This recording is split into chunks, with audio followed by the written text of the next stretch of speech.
ഉമ്മൻചാണ്ടി എന്ന നേതാവ് ഇനി ബസ്സിൽ കയറി സാധാരണക്കാരുടെ പ്രശ്നങ്ങളറിഞ്ഞ് രാഷ്ട്രീയ പ്രവർത്തനം നടത്തുമെന്ന് പറഞ്ഞപ്പോൾ ചെന്നിത്തല പോലും ഇത്രയും പ്രതീക്ഷിച്ചു കാണില്ല. പാർട്ടിക്കുള്ളിലെ പോരാട്ടങ്ങൾക്കിടയിൽ ഡബിൾ ബെല്ലടിച്ച് മുൻ മുഖ്യമന്ത്രി എല്ലാവരെയും ഞെട്ടിക്കുകയാണ്. പഴശ്ശിയുടെ യുദ്ധങ്ങൾ കമ്പനി കാണാൻ പോകുന്നതേയുള്ളൂ.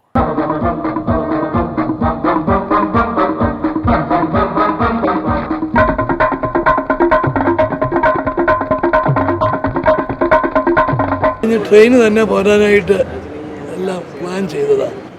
അവിടെ ചെന്നപ്പം സഹപ്രവർത്തകർ 2 പരിപാടികളൂടി വേറൊരു ട്രെയിൻ പ്ലാൻ ചെയ്തു.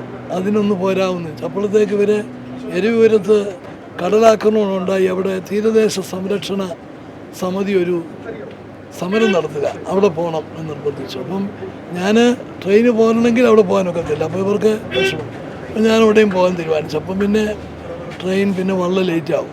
അതുകൊണ്ട് ഞാൻ ബസ് സ്റ്റാൻഡിൽ അന്വേഷിച്ചപ്പോൾ 1-2 ബസ്സുകൾ ഈ സമയത്തുണ്ടെന്ന് പറഞ്ഞു. അതുകൊണ്ട് ഞാനത് പോയി വന്നു. അല്ലെങ്കിലും ഈ പത്രക്കാരുടെ കാര്യം ഉമ്മൻചാണ്ടി എന്ത് ചെയ്യുന്നെന്ന് നോക്കി നടക്കുക. ഞാൻ ഈ പത്രക്കാരെ കൊണ്ട് തോറ്റു. ഞാൻ എന്ത് ചെയ്യാണെന്ന് നോക്കി നടക്കുക. അവന്മാര് പത്രത്തിലിടാൻ ആരും അറിഞ്ഞിട്ടില്ല എന്ന് വിചാരിച്ചുകൊണ്ട് ഞാനിത് അവിടെ വരുന്നത്. അവിടെ വരുമ്പോൾ 2-3 മാധ്യമ പ്രവർത്തകർ ഈ അനുസ്മരണ സമ്മേളനത്തിൽ പങ്കെടുത്തിരുന്നവരെ എനിക്ക് ട്രെയിൻ കിട്ടത്തില്ല, ബസ്സിലാ പോകുന്നെന്ന് അവിടെ നിന്ന് എന്തോ വിവരം കിട്ടി. ശരി, എപ്പോഴാ ഇതിനു മുമ്പ് ബസ്സിൽ കയറിയത്? 2004 മുഖ്യമന്ത്രിയായതിനു ശേഷം പിന്നെ മുഖ്യമന്ത്രിയും പ്രതിപക്ഷ നേതാവും മുഖ്യമന്ത്രിയും എന്നുള്ള ഒരു കാലഘട്ടമാണല്ലോ. ആ സമയത്ത് കയറിയില്ല. പക്ഷെ ഞാൻ സ്ഥിരമായി ബസ്സിൽ, അതായത് 91 വരെ എൻ്റെ സ്ഥിരം വാഹനം ബസ്സാണ്. 91 ധനകാര്യമന്ത്രി ആയതിനു ശേഷം ബസ്സും പിന്നെ കാറുമൊക്കെ മാറി മാറി ആയി വന്നു. ബസ്സിൽ കയറിയ പിന്നെ എന്താ പരിപാടി? എൻ്റെ ഒരു സ്വാർത്ഥത കൂടിയാണ്. അതാണ്, ഞാനിപ്പം പ്ലെയിനിൽ പോകുകയാണെങ്കിലും ഞാൻ പിന്നെ ഇതിൻ്റെ സീറ്റ് ബെൽറ്റിൻ്റെ വാണിംഗ് ഒക്കെ മാറിക്കഴിഞ്ഞാൽ ഞാൻ ഇറങ്ങി അവരൊക്കെ ആയിട്ടെല്ലാം ഒന്ന് സംസാരിക്കും.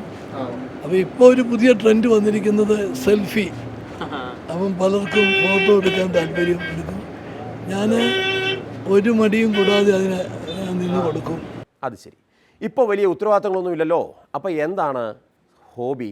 ജനസമ്പർക്ക പരിപാടി എന്ന് പറയുമ്പോൾ അതൊരു, ഞാൻ അവിടെ ചെന്ന് കഴിയുമ്പോൾ ഞാൻ വേറൊരു മനുഷ്യനായിട്ട് മാറുക. പിന്നെ എനിക്ക് വേറെ ഒരു ശ്രദ്ധയുമില്ല. എനിക്ക് ഭക്ഷണം വേണ്ട, എനിക്ക് മറ്റൊരു കാര്യത്തിനും വേണ്ടി മാറ്റി വെക്കേണ്ട കാര്യമല്ല. ഫുൾ ടൈം ഇതിൻ്റെ ഇതായിരിക്കാം. അപ്പം ഇവരുടെ പ്രയാസങ്ങളും ബുദ്ധിമുട്ടുകളൊക്കെ പറയുമ്പോഴേക്കും ചുറ്റുള്ളതൊന്നും കാണാൻ പറ്റില്ല. അപ്പം നമ്മുടെ ബാക്കിയുള്ളതെല്ലാം നമ്മൾ മറക്കുക. അപ്പോൾ ഉറക്കമൊന്നുമില്ലായിരിക്കും. അപ്പം നിനക്കത് മനസ്സിലായില്ലേ കള്ളൻ? എനിക്ക് ഈ വെളിച്ചം വന്നാൽ പിന്നെ ഉറങ്ങാനൊക്കത്തില്ല. പിന്നെ ഞാൻ പിന്നെ എവിടെയെങ്കിലും കോമ്പൻസേറ്റ് ചെയ്യണമല്ലോ. ഞാൻ കുറച്ചുറങ്ങും. യാത്ര ചെയ്യുമ്പം ഞാൻ ഒന്ന് മയങ്ങും, ഒന്ന് ഇതാകും, അങ്ങനെയൊക്കെ ചെയ്യും. ഇത് മറ്റൊരു ബുദ്ധിമുട്ടായിരിക്കും. ഇത് ഞാൻ വളരെ സന്തോഷമാണ്. എനിക്ക് അതിന്റെ ഭാഗമാവാൻ കഴിഞ്ഞ സന്തോഷമേ ഉള്ളൂ. എങ്ങനെയുണ്ട്? കുഴപ്പമില്ല.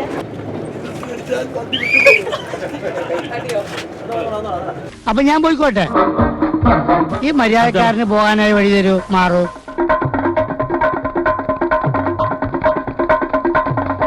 അങ്ങനെ ഉമ്മൻചാണ്ടി കളത്തിലിറങ്ങിക്കഴിഞ്ഞു. പക്ഷേ ചിലരൊക്കെ ഇപ്പോഴും കൈലിയും മടക്കി കുത്തി ചുമ്മാ നടക്കുക. നടന്നു നടന്നു നീങ്ങിയ കാലം, കുതിച്ചു കുതിച്ചു പാഞ്ഞൊരു കാലം, തിരകൾ മുറിച്ച് നീന്തിയ കാലം, വിണ്ണിൽ ഉയർന്ന് പറന്നൊരു നേരം ഓർമ്മയിലുണ്ടോ, ഓർമ്മയിലുണ്ടോ, ഓർമ്മയിലുണ്ടോ? നടന്നു നടന്നു നീങ്ങിയ കാലം.